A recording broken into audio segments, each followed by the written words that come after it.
Hello दोस्तों, आपका स्वागत है हमारे अपने यूट्यूब चैनल केमिकल टेक्निकल में।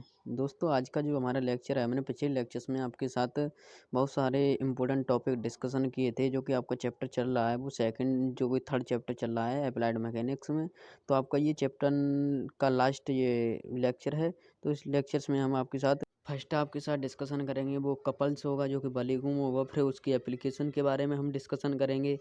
बलियुगम आगुड़ क्या होता है उसके बारे में हम डिस्कशन अच्छे से करेंगे, ठीक है। तो बलियुगम हम जान लेते हैं, बलियुगम होता क्या है। आपको जैसे कि मैं आपको डेफिनेशन दिखाई दे रही होगी इसकी, जो कि इंट्रोडक्शन इसका दिखाई दे रहा है। जो दो विपरीत दिशा वाली, जो कोई भी दो विपरीत दिशा वाली बॉडी होगी वो अलग अलग विपरीत दिशा में वर्क कर रही होंगी, ठीक है। और भी दोनों बॉडी क्या होगी, एक ही अक्ष की होंगी, ठीक है।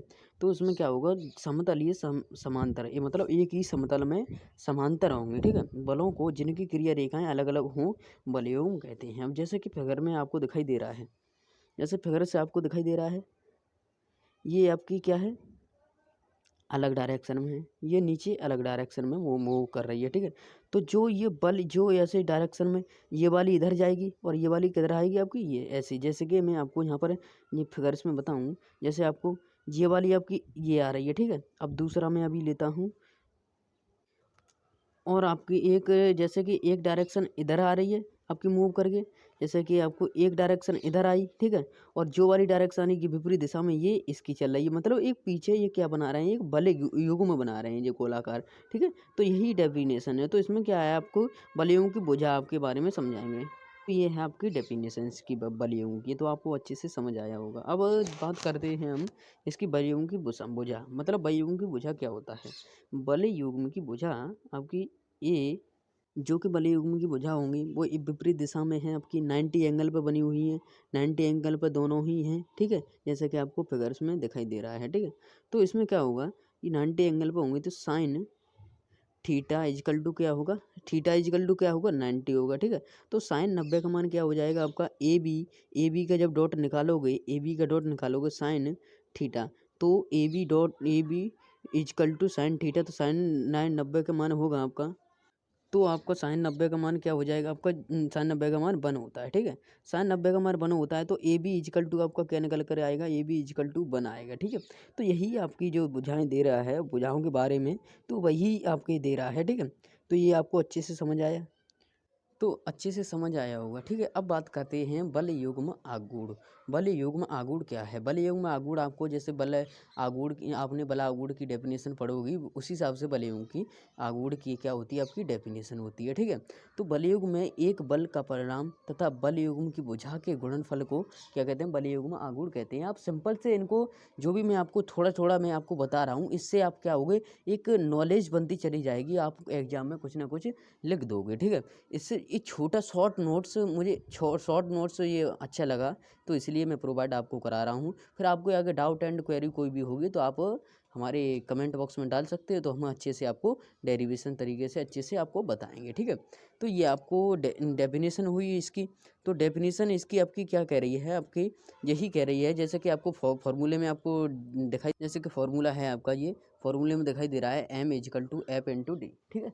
तो आपको फॉर्मूले में अच्छे से समझ आया। इसी प्रकार से आपकी जो कि डेफिनेशन कह रही है, ठीक है। फिर उसके बाद करते हैं बलयुग्म के प्रकार, फिर एप्लीकेशन के बारे में हम बात करेंगे। बलयुग्म के प्रकार, दो प्रकार का बलयुग्म होता है, एक क्लॉकवाइज, एक एंटी क्लॉकवाइज। क्लॉकवाइज कैसा होता है, जैसा कि आपको इसमें दिखाई दे रहा है, ठीक है।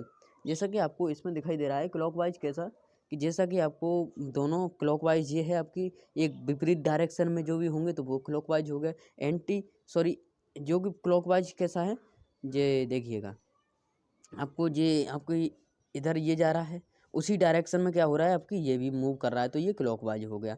अब एंटी क्लॉकवाइज क्या है, एंटी क्लॉकवाइज एक विपरीत डायरेक्शन, इस जो वाली आपकी, जो वाली ये वाली है ये इधर आ रही है, और ये वाली आपकी क्या है, इधर मूव कर रही है। बट दोनों आपको सेम लग रही होंगी, बट हमारी ये वाली भुजा चेंज हो गई, ये वाली इधर इधर आ गई और ये वाली इधर आ गई डायरेक्शन, ठीक है। तो ये है क्लॉकवाइज और एंटी क्लॉकवाइज। जैसे कि आपकी घड़ी में, जैसे घड़ी में सुई जो आपकी मूव करती है, जैसे घड़ी की सुई इधर की इधर चलती है ना, मूव करती है, तो इधर की बजाय अगर हमारी क्लॉकवाइज हो गया ये वाली, अगर इधर की विपरीत दिशा में, जैसे कि ये इधर इधर आ जा रही है, अब ये क्या करे, इधर मूव करे, तो ये एंटी क्लॉकवाइज हो गया ना। तो यही है अंतर आपको, जैसे ठीक है। अब तो अच्छे से समझ आया होगा।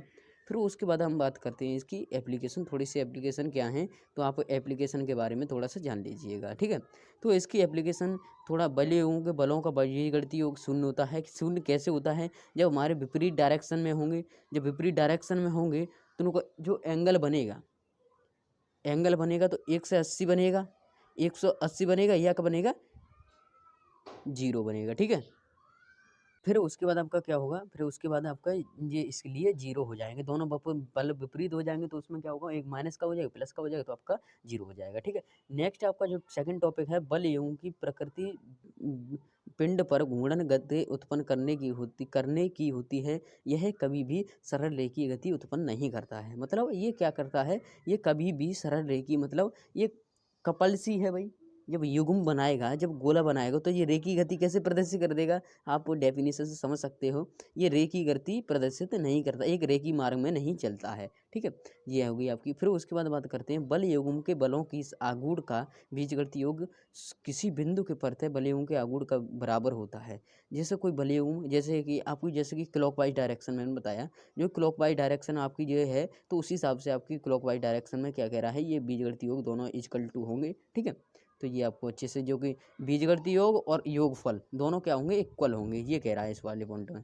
फिर नेक्स्ट आपका लास्ट पॉइंट है, लास्ट एंड फर्स्ट जो भी है पॉइंट आपका, एक बल योग केवल समान परिणाम तथा विपरीत प्रवृत्ति के बल योगों द्वारा ही संतुलन हो सकता है। मतलब संतुलन कैसे, जब उसका मान क्या होगा, 0 आएगा संतुलन में, तब बल हमारे विपरीत दिशा में होंगे, विपरीत दिशा में होंगे, अगर बल विपरीत दिशा में होंगे तो क्या होंगे, उनका मान क्या होगा, 0 होगा। तो 0 जब ही होगा जब इक्विलिब्रियम में दोनों होंगे। तो यही फंडा है आपका कि इक्विलिब्रियम कब होंगे, जब उनका मान 0 होगा, ठीक है, शून्य होगा। तो आई होप, मैं आशा करता हूँ आप लोगों को ये लेक्चर बहुत ही अच्छा लगा होगा। तो लेक्चर को लाइक करते जाएं और कमेंट बॉक्स में प्यारा सा कमेंट कोई भी करते जाएं, अपने दोस्तों में ज़्यादा से ज़्यादा शेयर करें, हमारे इस चैनल को, इस छोटी सी फैमिली को बड़ा करने में अपना सहयोग जरूर दें। Thank you for my watching video.